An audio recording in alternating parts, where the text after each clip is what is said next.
Hello everybody and welcome to the practice. Today I'm going to be teaching you Salamba Sarvangasana, which means supported shoulder stand. Sarvanga actually means whole body, so it's really supporting your whole body up. And it's the mother of all of the poses. And in Iyengar Yoga, we learn to hold the pose because it has so many benefits. We learn to hold the pose for long periods of time. Therefore, we use props. If you hold the pose for long periods of time without the props, it can put pressure on the neck in a negative way. So let me show you what you'll need for this practice. You'll need 3 blankets is minimum. I'm using 4 today, but 3 blankets is minimum. You can even use as many as 5 or 6 blankets, but 3 is the minimum. So notice that there's a rounded edge to the blankets and there's a fringe edge to the blankets. Now if you don't have yoga blankets, it can be any blankets that's firm. A firm blanket will do. Okay, so I put these blankets, these 3 or 4 blankets, right at the edge of my sticky mat, right at the edge. And then watch what I do. I just take the top layer of the top blanket off. So I just take that top layer off just for some padding for my head, because my shoulders are going to go here at the edge of the blankets and my head is going to go here. Notice that I also have a chair that I'm going to be bringing my feet up onto, because in Iyengar Yoga we learn to come into Plow Pose, Halasana, as a way to get our hands firmly on the back. Okay, so once you have the 3 or 4 blankets at the edge of the sticky mat and you've taken the top layer of the top blanket off for some padding for your head, then watch what I do with my sticky mat. I fold the sticky mat all the way up. So I bring the back edge of the sticky mat and I bring it all the way up. Okay? So right to the edge, because I want my elbows to I want to use the sticky mat as a way to get my elbows to stay in. You can also use a belt, but I'm going to be showing it without a belt. So bringing the sticky mat all the way up is one way to work without a belt. Then I'm using this brick.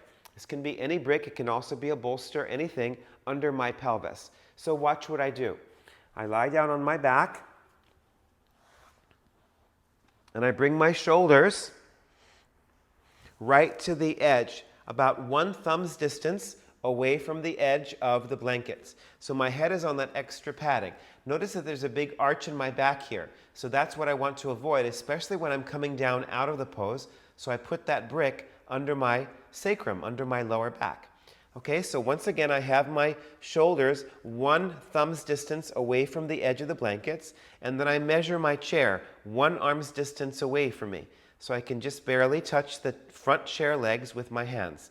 And then watch what I do. I press my hands down and I lift my knees into the chest and I lift my legs up and over my head. This is called Plow Pose, Halasana. And then watch what I do. I hold on to the sides of the sticky mat and I turn my arms, my inner upper arms, and I crawl up onto the top of the shoulders. This might be as far as you get, and sometimes you have to just work on doing this action. So you have to just work on learning to get your legs over your head. You have to do that a few times, and then once you've gotten that action, then again you turn the tops of the arms out and you bring your hands onto your back, walking your elbows in so your elbows are as wide as the shoulders.